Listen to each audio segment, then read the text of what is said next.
Assalamualaikum warahmatullahi wabarakatuh. So for today's assignment, I want to read this article essay. Why the two Americas diverged. A combination of blood, faith, character, and luck drove development in North and South America at a staggeringly different pace, resulting in today's bifurcated hemisphere. On the same September morning, the terrorist slam hijacked airlines into the World Trade Center, and the Pentagon and foreign ministers of 34 North, Central, and South American nations had gathered in Lima, Peru to sign the Inter-American Democratic Charter. The charter was considered a critical step towards forming a free trade area of the Americas that would usher in unprecedented economic progress for the entire region and narrow the yawning development gap between North and South. Signing the document was such a priority that even after U.S. Secretary of State Colin L. Powell was briefed on the unprecedented nightmare unfolding at home, he delayed his departure from Lima until the signatories had put their names to the document. The push to form a hemisphere-wide free trade zone backed by a vow of allegiance to democracy was just one of the myriad initiatives waylaid by 6/11 in the succeeding years of the war on terrorism. Free trade and open borders became respect. Anti-globalization force hardened and international commerce was extensively restructured by the time the Free Trade Area of the Americas (FTA) was abandoned in 2005. It had already been largely forgotten, along with the question that its gestation had so powerfully raised. Why have North and South America taken such divergent paths and reached such a symmetrical level of development? The push to form a hemisphere-wide free trade zone backed by a vow of allegiance to democracy was just one of the myriad initiatives waylaid by 9/11. In the succeeding years of the war of terrorism, the trade and open border became suspect. Anti-globalization force hardened and international commerce was extensively restructured. It is a question I've been exploring for nearly a decade by them, and on that morning in 2001, I had narrowly avoided taking a flight aboard one of the doomed jetliners to kick off a continent-wide speaking tour for my book, Here, a Biography of the New American Continent. In it, I had written that in the lead-up to enacting North American Free Trade Agreement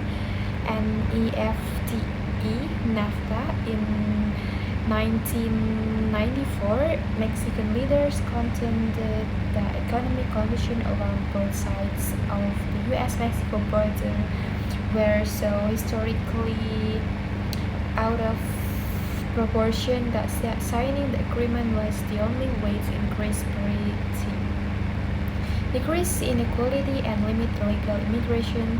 In the words, Mexico felt it was time to even the score.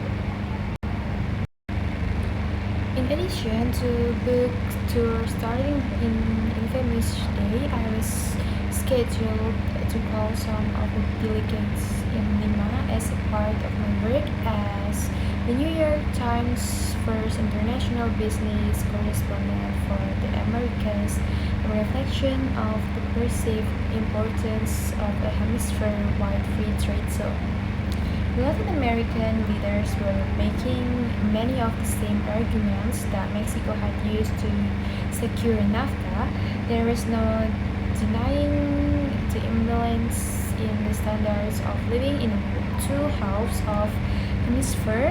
By all counts, Mexico, Argentina, Chile, Venezuela, and other Latin American countries should have been prospering, but they had lagged behind the North for centuries. The rest of the region was even further behind and remains so today.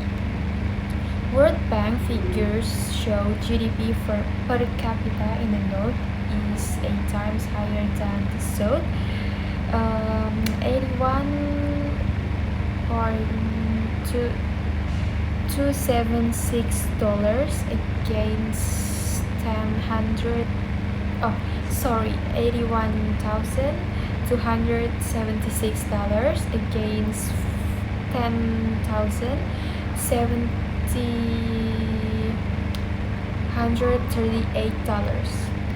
With just a third of hemisphere population, the United States drives three-quarters of the region's economic activity. In almost every indicator of quality of life, from the percentage of the population with access to safely managed sanitation service to the rate of homicide, the gap between North and South is just wide. How did this happen? With benefits of several centuries of hindsight and the opportunity to have lived in both halves of hemisphere, the root causes seem clear to me. It was not being endowed with abundant resources are condemned by natural disaster that made the difference.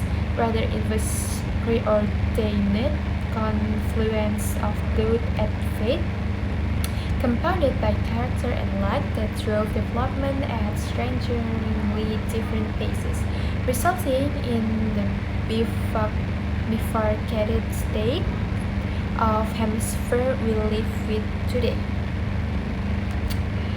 The divergent paths were evident from the earliest day of the United States, which is this year celebrate the 250th anniversary of its founding with its singularly bold Declaration of Independence.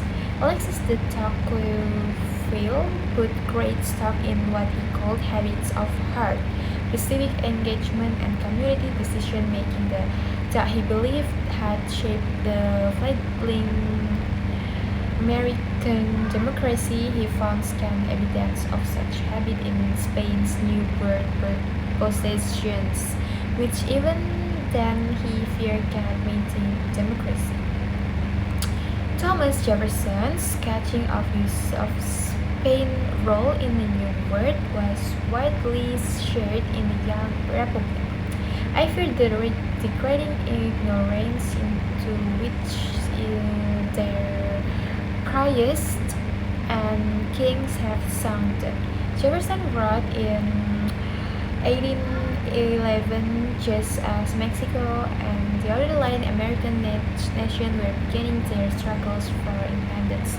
Jefferson didn't hold out much hope that casting of the crown would cure their supposed shortcomings. Should their new rules honestly lay their shoulder to remove the great obstacle of ignorance. I think that's all. Thank you very much. Sorry if I have mistake on pronunciation. Wassalamualaikum warahmatullahi wabarakatuh.